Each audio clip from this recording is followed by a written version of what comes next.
The first way Christianity changed history was that it abolished slavery. It actually did this twice. Once in the modern era with the race-based slavery in the United States. The abolition movement was overwhelmingly Christian, but it also did it back in ancient times. Slavery was even more widespread in ancient Greece and Rome than it was in the United States. About 30 to 40% of Romans were slaves. If you were unlucky enough to lose a war, then the conquering army would just take everybody as slaves. So slavery was widespread in Rome, and it was deeply, deeply intertwined into Roman society, much more so than slavery in the United States was.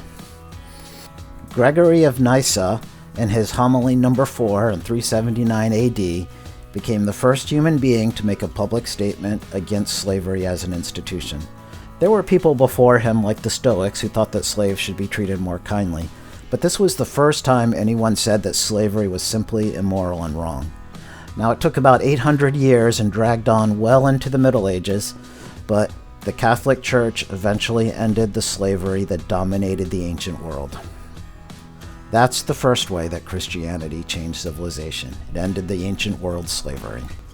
The second way Christianity would change history was through its anti-poverty efforts. Pagans in Roman and Greek times did believe it was a virtue to give to the poor, but they did not have the same degree of love and compassion for the poor that the early Christians had. The early Christians formed elaborate networks of anti-poverty aid for widows, for elderly, and for orphans through their local churches. And when Constantine became emperor, he nationalized them and formed the first welfare state about 1500 years before Western Europe would do so. The third way Christianity changed civilization was by ending female infanticide. Female infanticide was a very common practice in both ancient Greece and Rome. In fact, studies have found that the gender ratio was about 140 males to 100 females. Jack Lindsay studied inscriptions at the Oracle of Delphi and found that out of 600 families, only 6 had more than one girl. When Christianity became the official religion of Rome, female infanticide was abolished. But prior to that, Christians would actually rescue female infants left at the refuge heaps to die of exposure and raise them as their own. The other group that was competing to do this was brothel owners. They would prowl the refuge heaps, take the female infants, and then turn them into prostitutes when they were old enough. One of the most remarkable people who adopted these infant girls was Macrina the Younger. She was actually the sister of Gregory of Nyssa, and Gregory always considered her to be the most devout Christian in their family, which is pretty remarkable if you think about it. Imagine being the first human being in history to publicly oppose slavery, and yet your sister was the truly godly member of the family. Another fascinating thing about Macrina is that she was initially engaged to be married, but her fiancé died before the wedding could take place. So she chose to live with Jesus as her bridegroom and become a nun and a mother to her adopted children rather than remarry. A lot of times Christianity is criticized because it pushes women to become mothers and into marriage. Now, I do think for both men and women, your relationships in life is going to be your major source of happiness, but Christianity has always held up that being single is an honorable alternative to marriage. Paul says that in his letter to the Corinthians, and being a nun was a widespread and honorable practice among Catholics. Now let's talk about the so-called Dark Ages. No modern historians actually use the term Dark Ages. It was actually a bit of Protestant propaganda that was used against the Catholic Church. The Protestant Reformation began in the early 1500s, right as the Middle Ages ended. So it was in the interests of Protestants to make it seem like everything that came before them was less valuable than it really was. And then later that propaganda was taken over by atheists. To that end, let's talk about the ancient Greek and Roman manuscripts. The Roman Empire only fell in the west. Emperor Constantine had set up a new capital for a new Rome in the east, and after his death, that capital became known as Constantinople in his honor. This Eastern Roman Empire, the Byzantine Empire, stood for another 1,000 years. In fact, if it weren't for the Byzantine Empire, Europe would have been conquered by Muslim invaders long ago. It was only because of Constantinople that Europe was able to remain Christian. It was only in 1450 that the Ottoman Turks were finally able to conquer the Byzantine Empire and take the city. And for those of you who are They Might Be Giants fans, that is why Istanbul was Constantinople. In the West, Rome didn't really fall so much as undergo a period of transformation, decline, and fragmentation as barbarian invaders conquered but then were assimilated into Roman culture. But even during this period of turmoil, Roman scholars were busy preserving ancient Latin manuscripts. A couple good examples are Boethius and Theodoric the Great. These manuscripts were then copied and preserved throughout the Middle Ages. Now let's turn to the next problem that Europeans had to face after the fall of Rome. I mentioned that slavery died out during late antiquity and throughout the Middle Ages, and so one of the main challenges that people in the Middle Ages had to solve was how to accomplish things without slave labor. And so what they did was they began to substitute machinery for slaves. Now they didn't have an industrial revolution, but there were very low-tech machines that they could use, like water wheels and windmills and the horse collar. And so these kinds of inventions began to spread widely throughout the Middle Ages. They weren't actually invented by Europeans in the Middle Ages. Most of these were Chinese inventions. But they were never used in China very widely. China didn't have as widespread of a slave system, but they did have these very labor-intensive farms that relied on human labor. And so China was still in the same mindset of throwing human labor at farming, whereas the European attitudes towards slavery led to them using inventions to substitute for human labor. So that's number 5, using technology to help ordinary people farm more productively. I want to address the first of 2 rebuttals that I'll make in this video, which is that serfs in the medieval time were basically slaves by another name. Now, serfs did not have a good lot in life, so I'm not going to defend them in that sense. They were definitely oppressed, but they had things much better than slaves. Now, medieval historians sometimes regard feudalism as the F word because it took so many different shapes and forms that you can't really say there's such a thing as, quote, feudalism, unquote. But the general way that it worked is that a lord would offer a certain chunk of land for his serfs to work, and they could keep whatever they grew on that, and then they also owed their lord a certain amount of labor on his own lands, which would then go to the lord. The medieval world was very undercapitalized, at least in the early times, so it tended to run on a barter system. So instead of paying taxes, the serfs would owe a certain amount of labor to their lord. Later on, that would start to change. The biggest problem with being a serf is that they were tied to their land. Now, if you think to their arrangement, the lord would say, hey, I'll give you this plot of land, and you work it, and then you also work my own plot, and I'll keep what comes from that. Being tied to the land meant that some other lord couldn't say, hey, I'll give you an even bigger plot of land if you come and work for me. This limited the negotiating power of serfs and kept them in a state of poverty, but it was still significantly better than being a slave. They owned what they grew, they could generally marry who they pleased, and they were able to trade their surplus crops, via barter for other products. Now we come to the 6th way that Christianity changed civilization, which is marriage. Once again, a lot of people have this idea that Christianity is a patriarchal religion, but that is simply untrue. And in fact, a lot of medieval historians have argued that the late Middle Ages was really the golden age of companionate marriage. Now that's probably overstated a little bit, but women who wanted to become nuns did not have to marry, and women who did choose to marry had a very equal division of labor with their husbands. The tasks that women did inside the home, making clothes from scratch, cooking from scratch, raising children, were roughly equal in importance, with the men being specialized on farming. Women have worked since the dawn of time, in both Christian cultures and non-Christian cultures. The only real exception was the 1950s, when technology made us prosperous enough so that men could support their entire family just on their own income, and we had high enough technology that running a household was no longer a demanding full-time job, which resulted in women being somewhat bored staying home, just raising their children without all these other intellectual activities to engage them.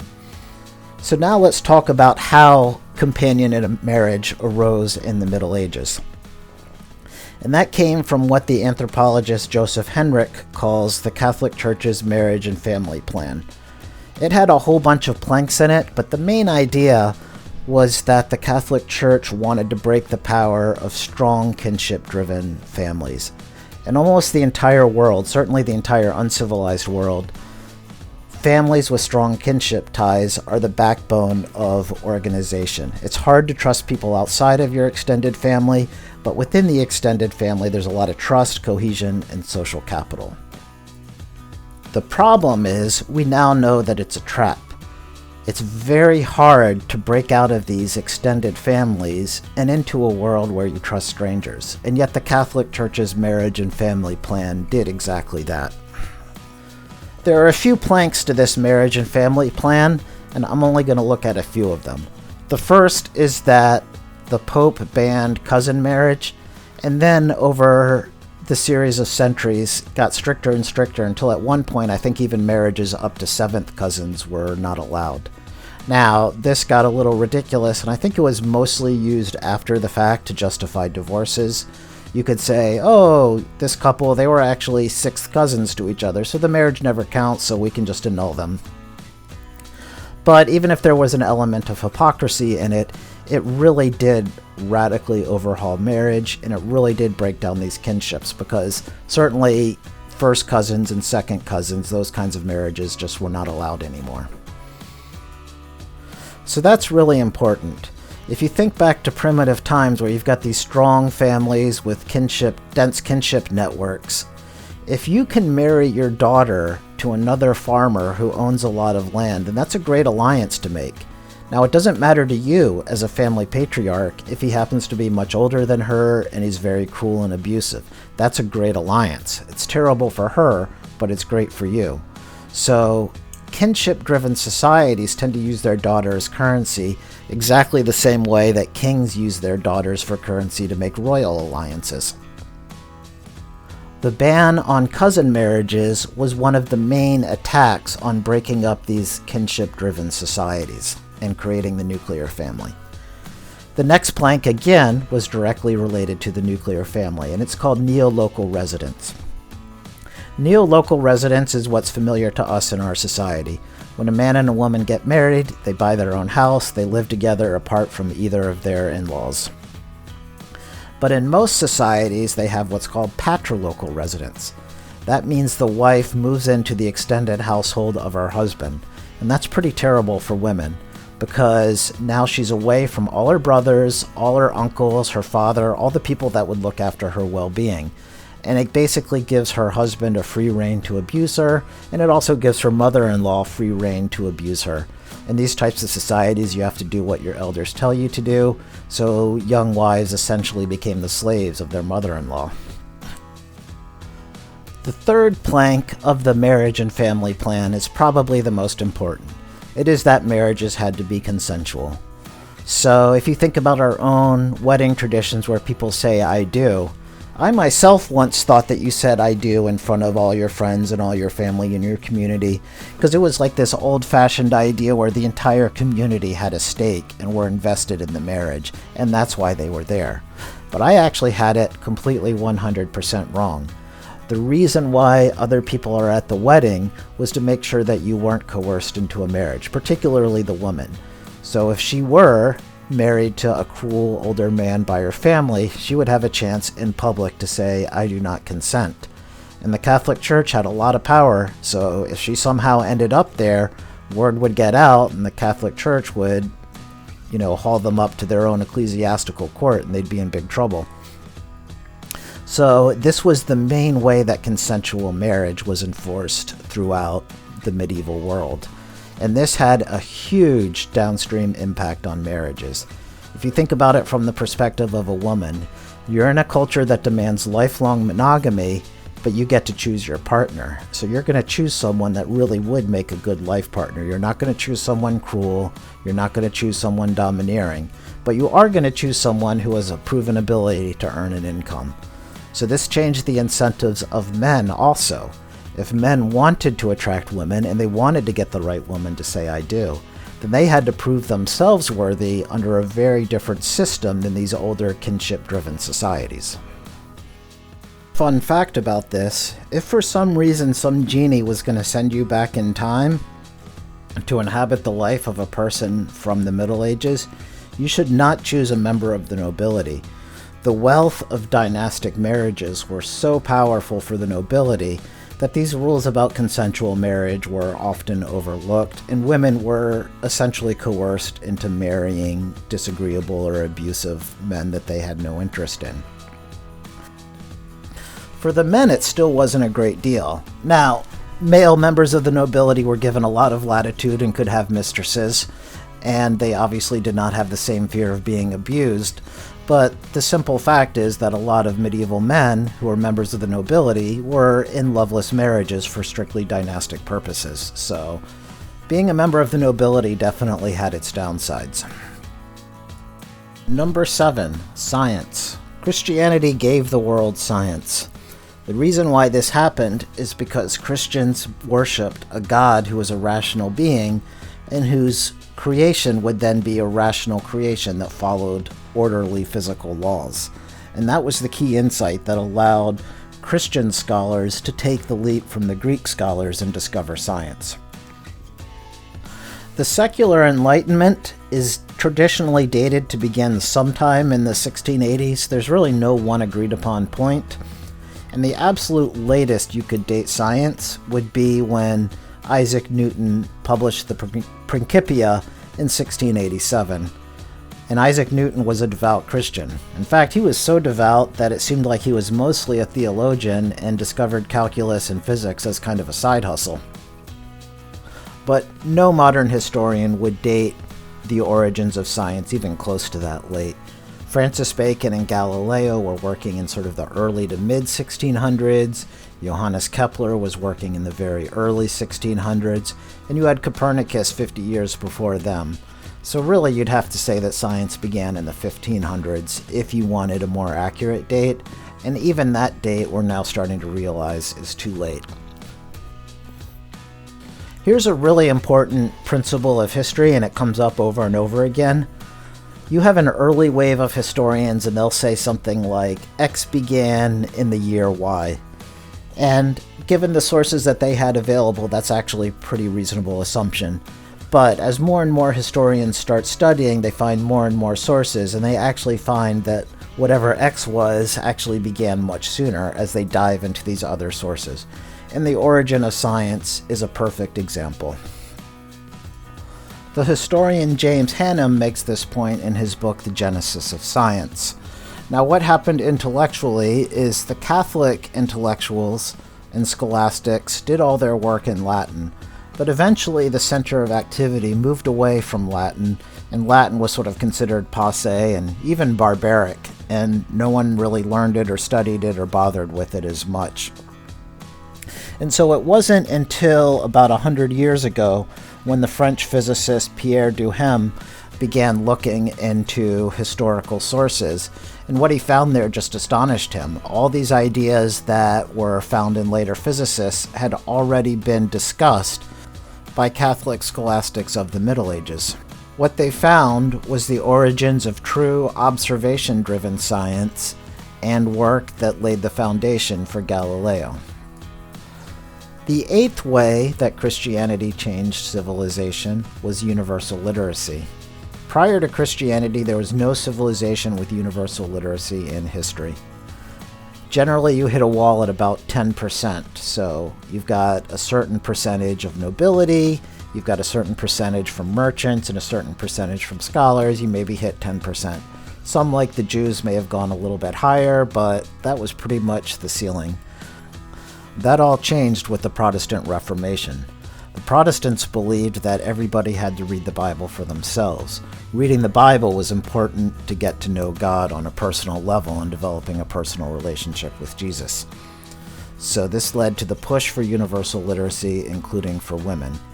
And literate women in particular had important downstream consequences because literate mothers taught their own children how to read at young ages, which led to a more educated population. There's very good historical evidence for the role that the Protestant Reformation played in literacy. I've already mentioned Joseph Henrich's book, The Weirdest People in the World. He talks about that in the opening parts of his book. There are natural experiments using distance from Wittenberg, which was sort of ground zero of the Protestant Reformation. And using these natural experiments, the larger the dose of Protestantism, essentially, the more literate the population. Number 9, human rights.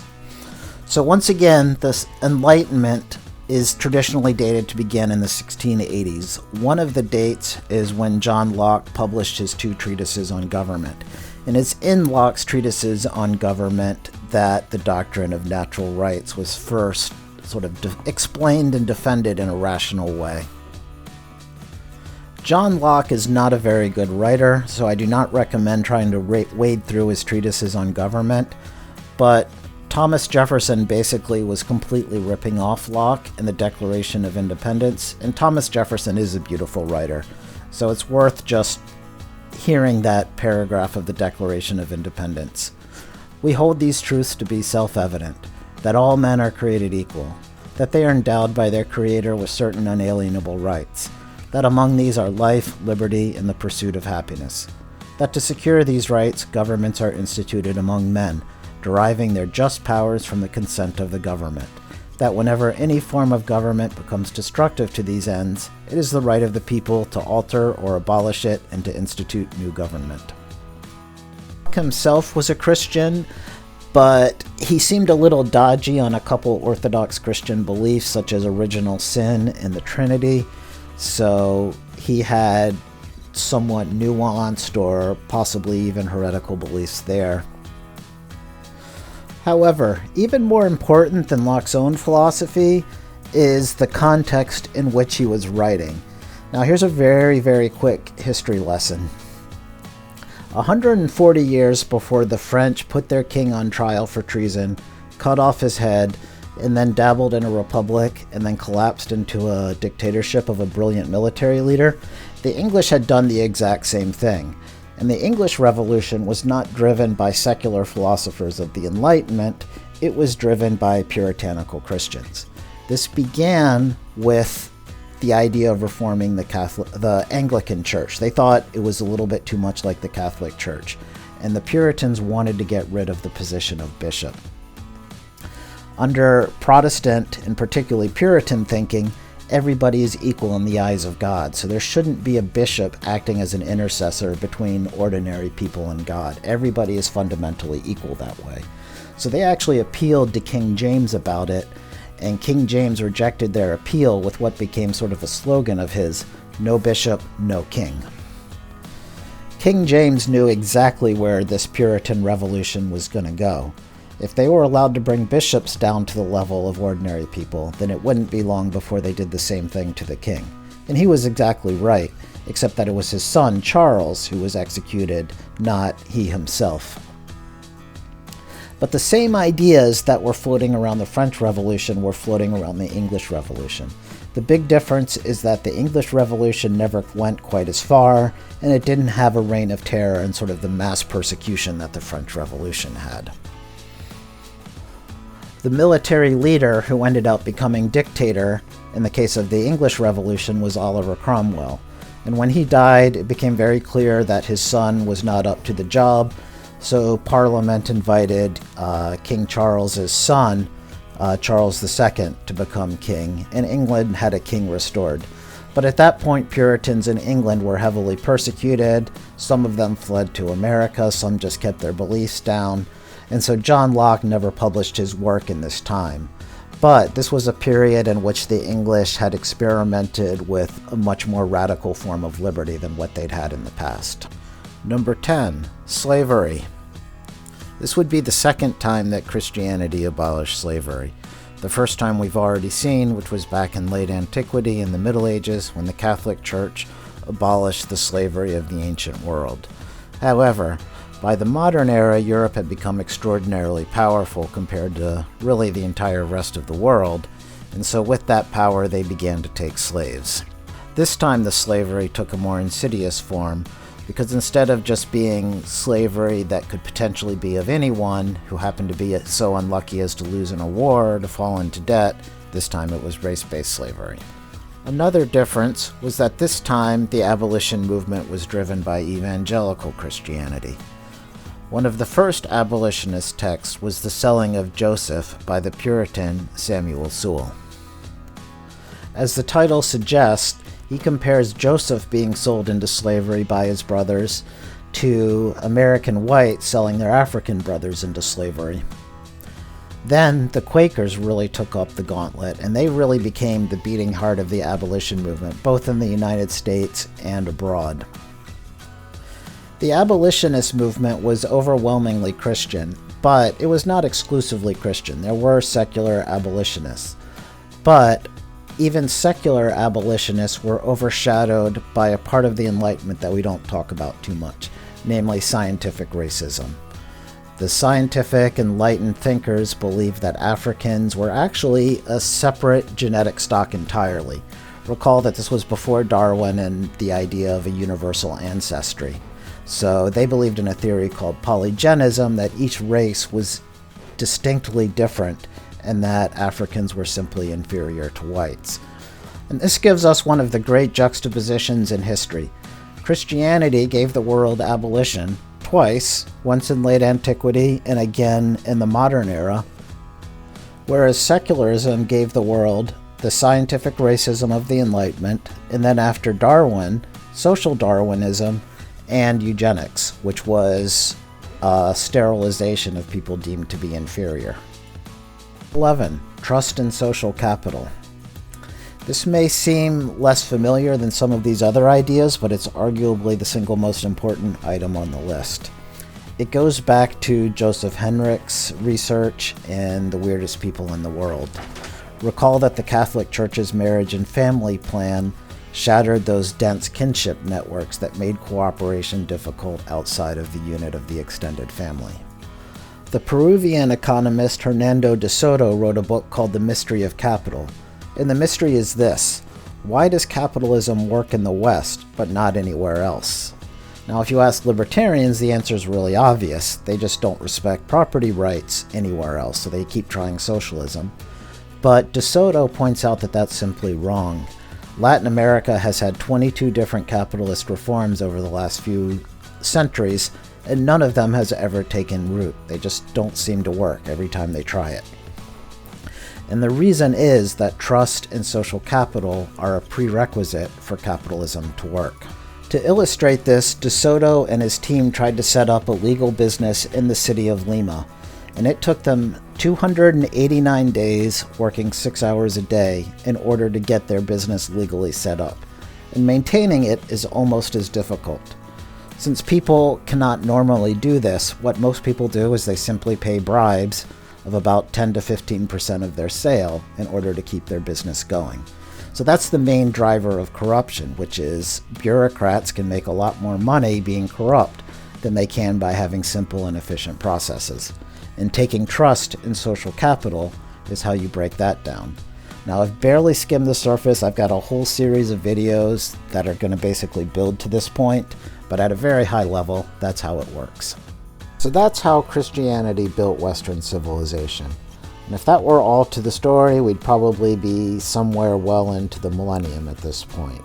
But instead, things went sideways. Now let's go back to the Declaration of Independence.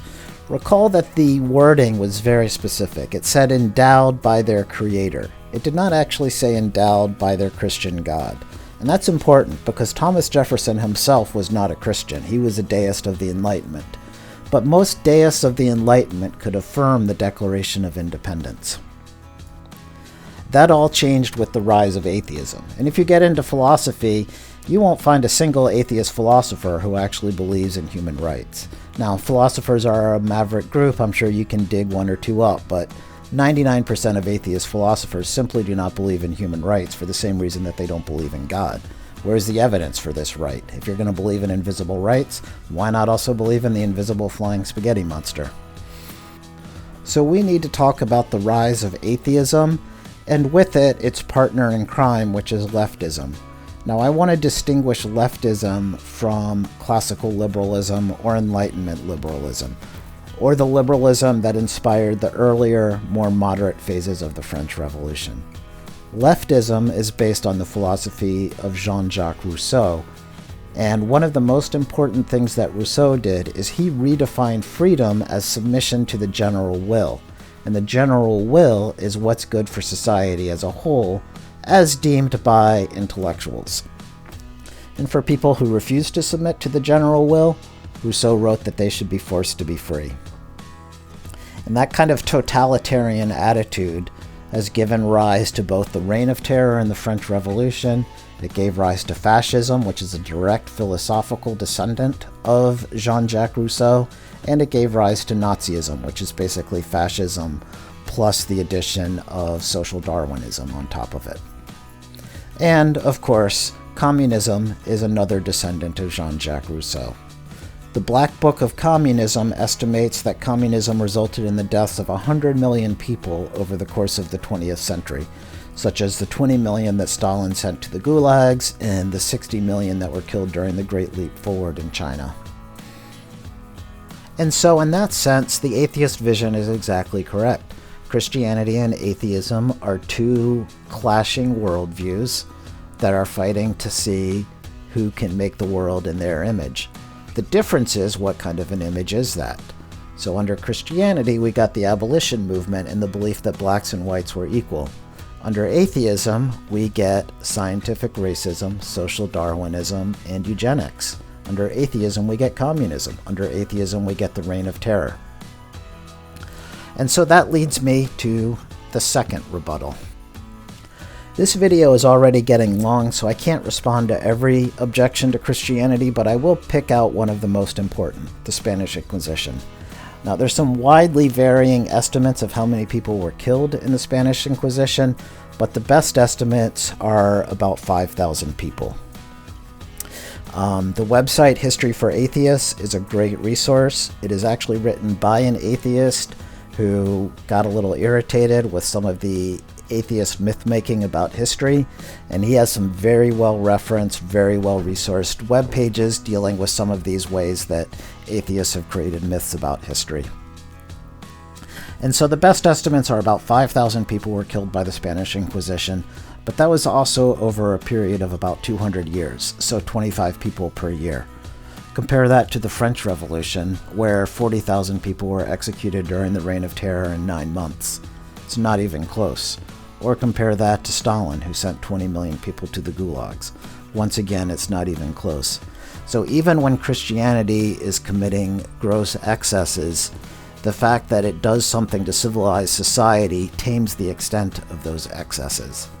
I think atheism is so prone to this because atheists do not believe in the concept of human rights. It's because of that rejection of the Enlightenment vision that Enlightenment deists like Jefferson could affirm. And when atheists turned their back on that, it became acceptable to kill any number of people provided it was in the name of the greater good.